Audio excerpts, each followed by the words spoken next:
Hello, and thank you for joining me. My name is Amber Stewart, and I am the owner of the Stu Project, where I help individuals maximize their living potential by simply taking an emphasis on wellness. For 11 years, I worked as a personal trainer, helping people reach their fitness goals in the gym, but I kept noticing that many people weren't reaching them simply because they were using exercise as an escape to sweat out their life problems instead of addressing them at their core. After realizing that I was doing the same thing in my life, I developed a simple 4-step stress alchemy framework to help me overcome roadblocks in all areas of my life. And now I coach others on how to do the same. So, today, I'm doing something a little different. I have been intuitively led to create a special vlog series called Back to Joy, the Happiness Reset Blueprint. And this series is created to guide you back home to yourself, to who you are at your core. So originally, I was going to make this a course and sell it to everybody, but my intuition was like, nah, good, just put this up on YouTube. It'll be all right. So this just isn't a course anymore. Now it's going to be a conversation, a journey, and a shared experience. So each episode is here to gently peel back the layers that have been clouding your joy and to offer tools, reflections, and insights to help you reconnect with the happiness that's already within you. So I'm sure you may be asking, why this series? Well, for starters, joy isn't a destination, but a daily practice. And this blueprint will give you the map in a clear, loving, and deeply transformational way. So over the course of this series, I'm really not sure what to call it because it was originally supposed to be a course. But anywho, over the course of this series, we'll explore 3 core pillars of joy. The first one, we'll be talking about peeling back the layers of unhappiness. And in this section, we'll shine a light on old patterns and beliefs that keep you feeling stuck. And I'll show you how to lovingly let them go. In the next section, we will talk about building emotional mastery. So in this section, you'll discover how to choose your emotional state with awareness and how to empower yourself through life's challenges. And then lastly, in this video blog series, YouTube series, I don't know, whatever. The last section of this series is going to be where I'll show you how to live your blueprint daily. And so in this section, we'll go through grounding habits and joyful practices that you can do that'll help you align more deeply with your purpose and peace. So think of this series as your reset, a sacred space to pause, reflect, and reset your internal compass towards joy. So let's begin.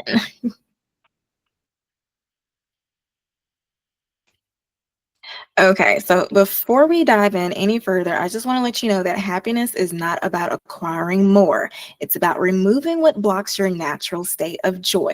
So think of happiness as a clear blue sky, regardless of what clouds are in the sky, what celebrities are going in the air in a spaceship, like regardless of whatever is going on, the sky is always blue.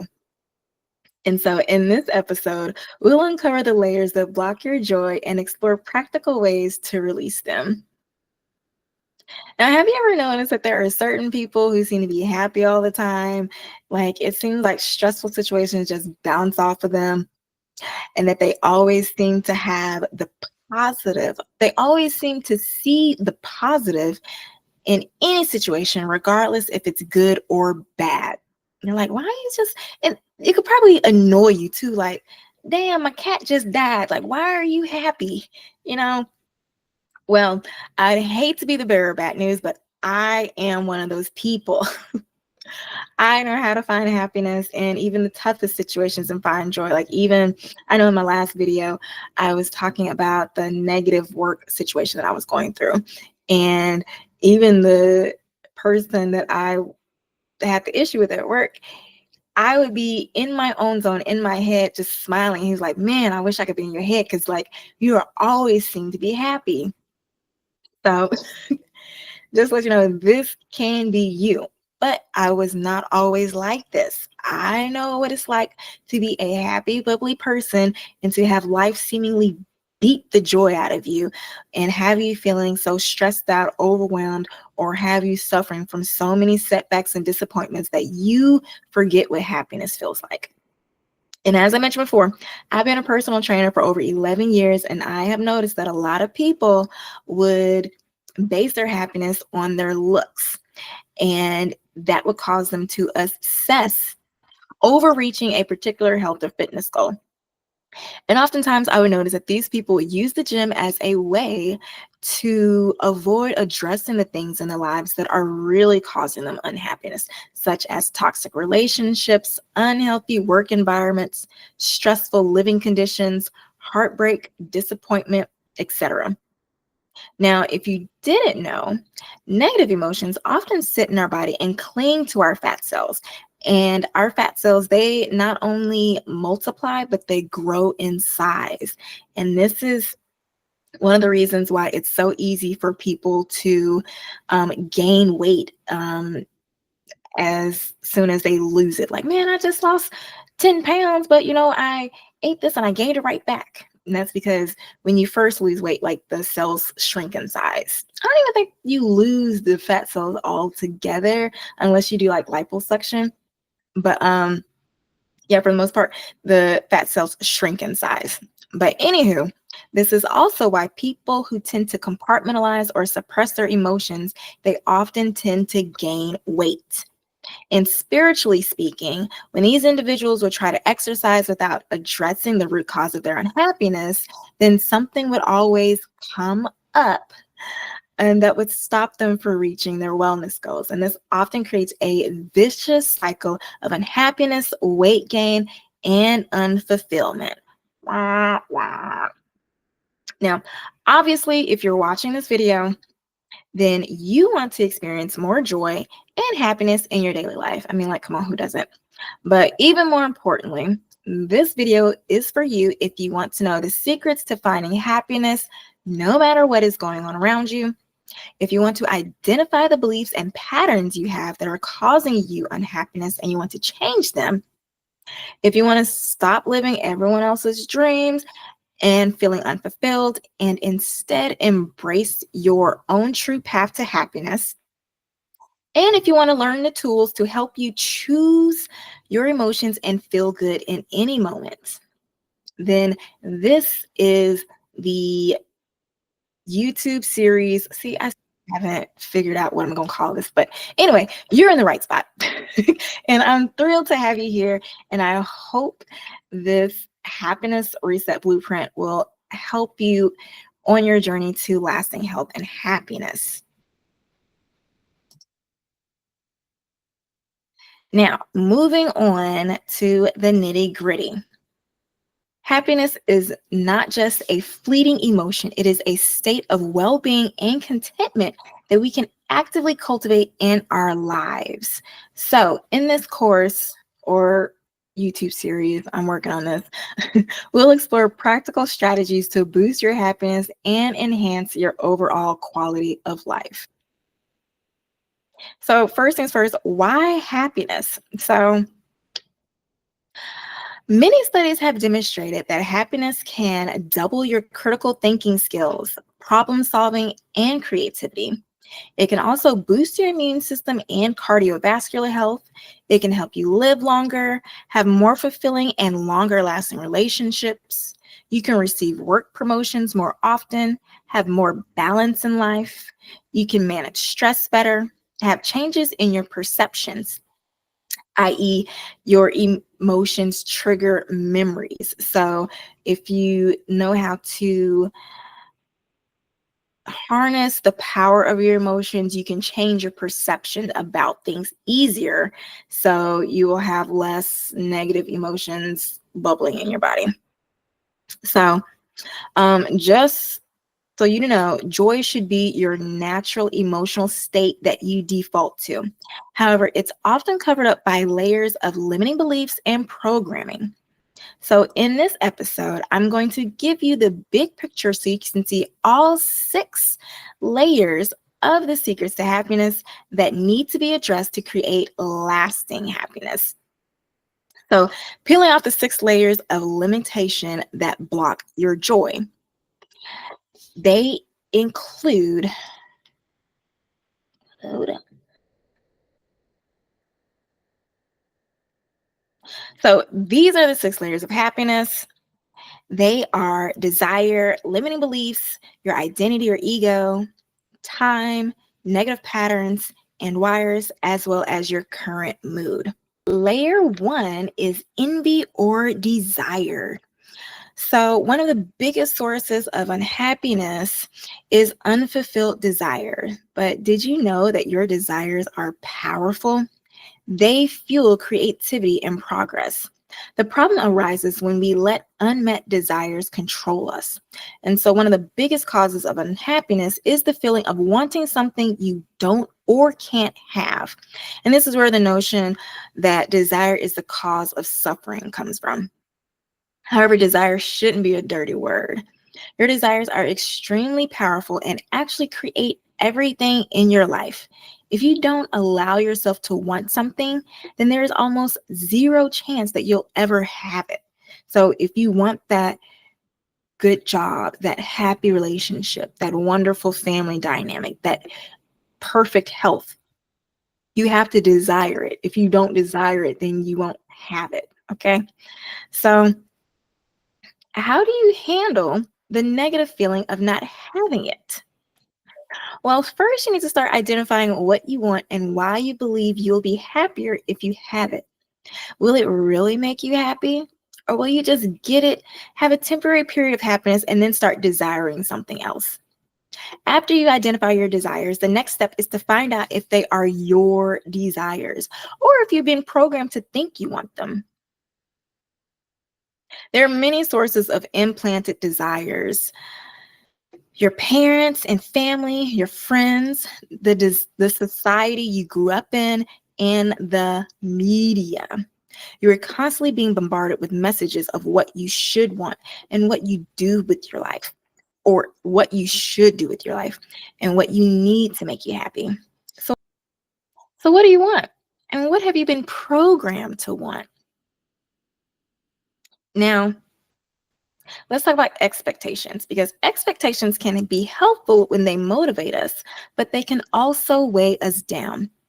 Imagine hiking with a heavy backpack you think is full of necessities, but halfway through you realize it's mostly rocks. Letting go of unnecessary expectations feels like lightening that load. So, to find joy, we need to let go of rigid expectations. And here's the secret: joy comes when we meet life with curiosity instead of demands. So instead of being like, I need this to be happy, say, I wonder what would make me happy while I wait for this to come in my life. Or I wonder if there's another way I can meet my needs instead of obsessing over this one thing. So, lastly, for this layer, let's discuss balancing pessimism and optimism. So some people say pessimists avoid disappointment while optimists keep hope alive. The, but the truth lies in balance. Being overly optimistic can set you up for unrealistic expectations, while constant pessimism can rob you of joy. Instead, it's important to try grounded optimism. And this means hoping for the best while accepting the present moment for what it is. And when we let go of all expectations, joy comes much easier to find. So it's not about what ifs, but about saying, this moment is enough.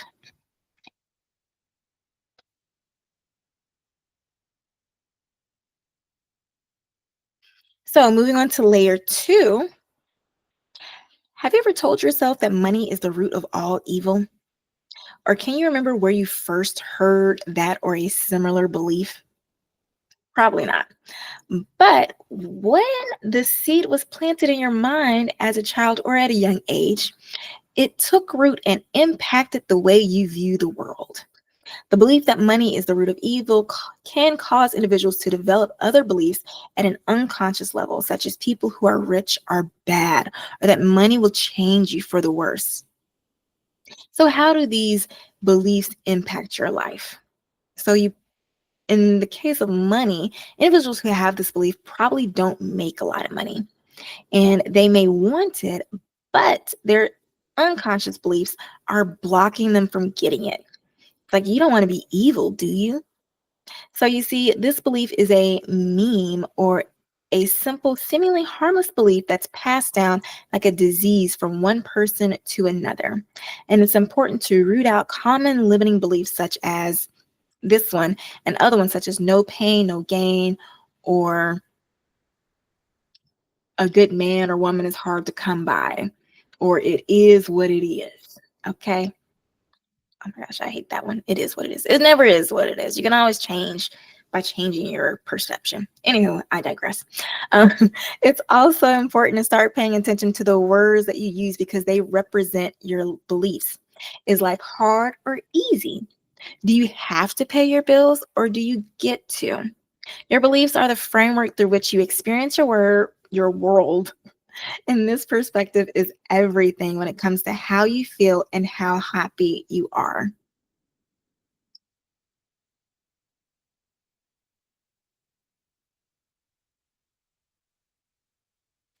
Now, layer three, hmm, this might this might make a few people mad, but here we go. Layer three is all about your identity or your ego. And it can be confusing and frustrating to find out that your identity or ego is mostly a false self-created base on who you think you're supposed to be. But the good news is you have a choice. Who are you? And are you allowing yourself to be happy? So the thing that comes to my mind when I'm talking to clients about the identity or ego is like, when these famous athletes or something, when they finally retire and they go through like an ego death and they don't really know who they are outside of being the superstar, or is like they have so much structure in their lives that when they go or when they retire, they're often, I want to say, either their accountants or somebody around them, they often like push them to some other venture in their lives to keep them busy. Because I think it was Dwayne Wade, he did like an interview and something's like, yeah, like once I retire, like I had to go through some shit, because I didn't know who I was.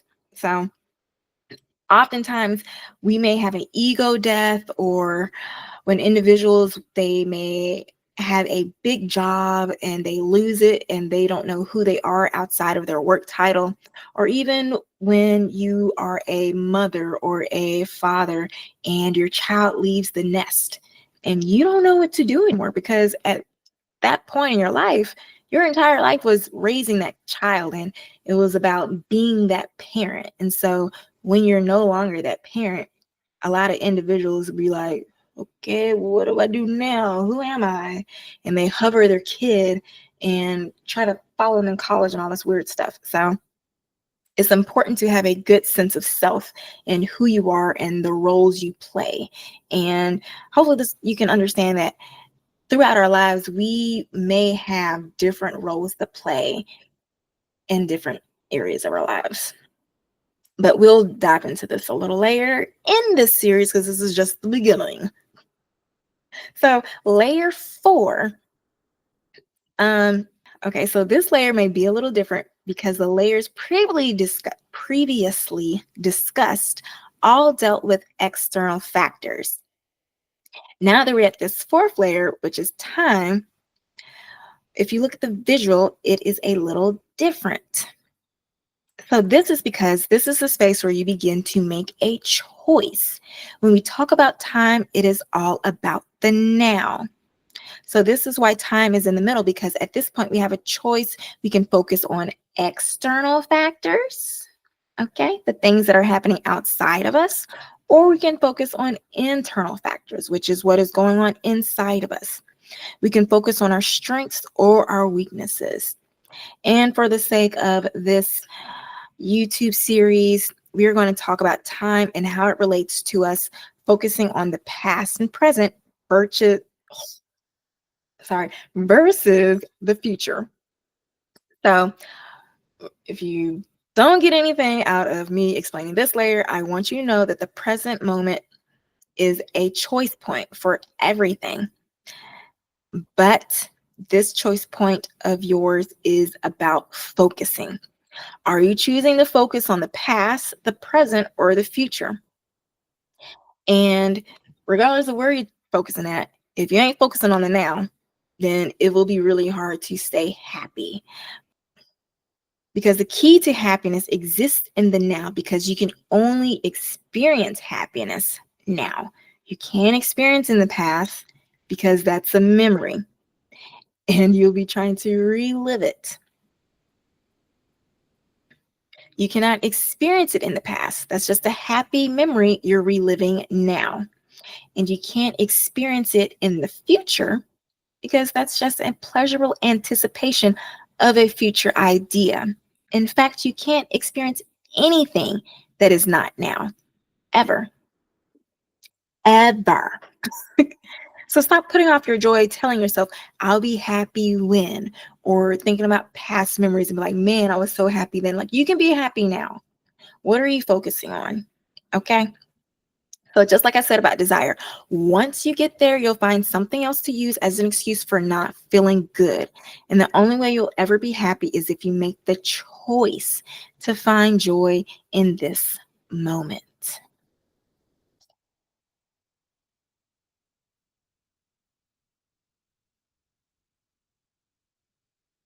Now, layer 5 is all about negative patterns. So imagine I walked into a room that you're in with a plate of large, juicy lemons. I cut into one and the juice squirts everywhere. You can smell it. I can pick it up and there's a dripping slice of lemon and I hand it to you. You take it in your hand and you put it in your mouth and you feel the bitter juices hit your tongue. Now ask yourself, can you feel your mouth puckering or creating saliva? It does this because thinking about the lemon triggers an automatic reaction in your brain between and your brain doesn't know the difference between what is real and what is imagined. And so it tells your mouth to produce saliva to break down the acid in the lemon. And so this is a perfect example to show you the power of your mind, because it also shows the power of a trigger. Triggers are patterns of thought and behavior that happen automatically. They are patterns that are conditioned. And so ask yourself, are there particular phrases, smells, or songs that automatically trigger a certain emotion within you? These triggers are hardwired into your brain. Now, traumatic and highly emotional experiences create the most powerful conditioning. This is why you may find yourself reacting to certain situations in a way that feels much more extreme than makes sense. This autopilot is also why you may continue to repeat the same behavioral patterns, such as certain problems in relationships, over and over and over again. But the good news is that you can change these patterns and literally rewire the connections between the trigger and the automatic reaction in your brain. And you do this by first starting to become aware of the patterns and triggers that you have. Then you can catch yourself in the act and choose a different response. Now, in my Stress Alchemy course, I call this catching fireflies.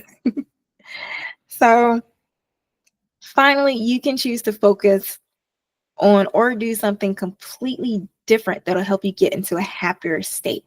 And you can complete this cycle repeatedly, and you will eventually rewire your own mind. Now, getting into the 6th and final layer of unhappiness, that is mood or your emotions. So, as I've been saying all this time, happiness is a choice.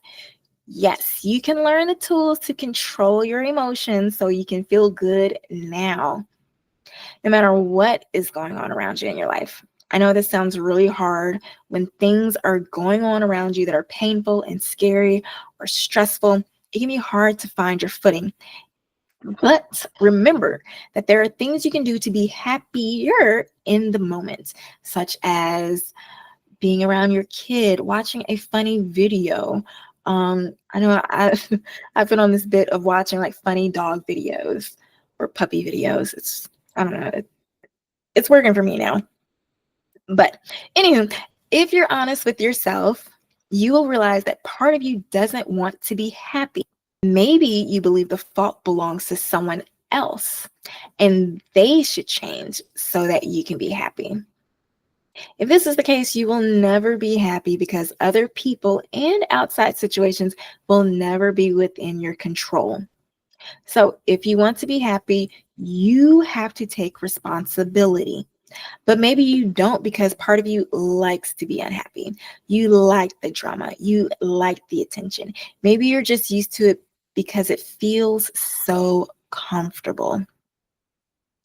And speaking of drama, did you know that drama, particularly in relationships, has been shown to be more addictive than heroin or cocaine? Cocaine. Why did that Frank Ocean song? Anywho, I digress.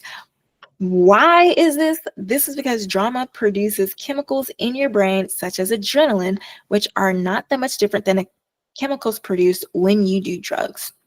The difference is that your brain goes everywhere you go. So it's like having a pharmacy in your head. This is why it's so easy to be addicted to negative feelings. So, are you addicted to negative feelings?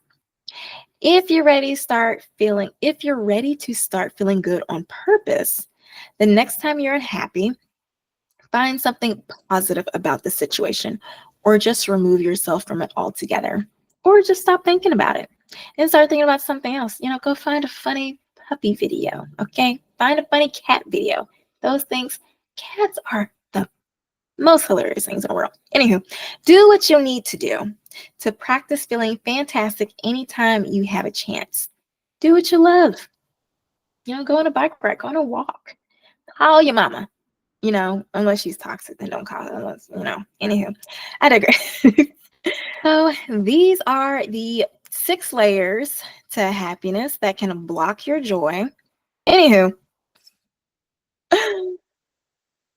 next week, we're going to start breaking down how to overcome the roadblocks in each area of these 6 layers so you can take inventory of your thoughts, desires, and action to see if they truly bring you peace and happiness. Okay, so that is all I have for you today. Now that you've learned the 6 limitations that block your joy, starting next week, we're going to dive deep into breaking down how to overcome the roadblocks in each area of these 6 layers of happiness so you can take inventory of your thoughts, desires, and actions to see if they truly bring you happiness, peace, and joy. So, if you want to know more about my 4-step stress alchemy framework, be sure to look in the links of the description box for more info about my 7-day Healthier, Happier Challenge, which is my mini stress alchemy course, which will help you build a healthier, happier life in as little as 7 days. I hope this helps, and I look forward to seeing y'all next week. Take care.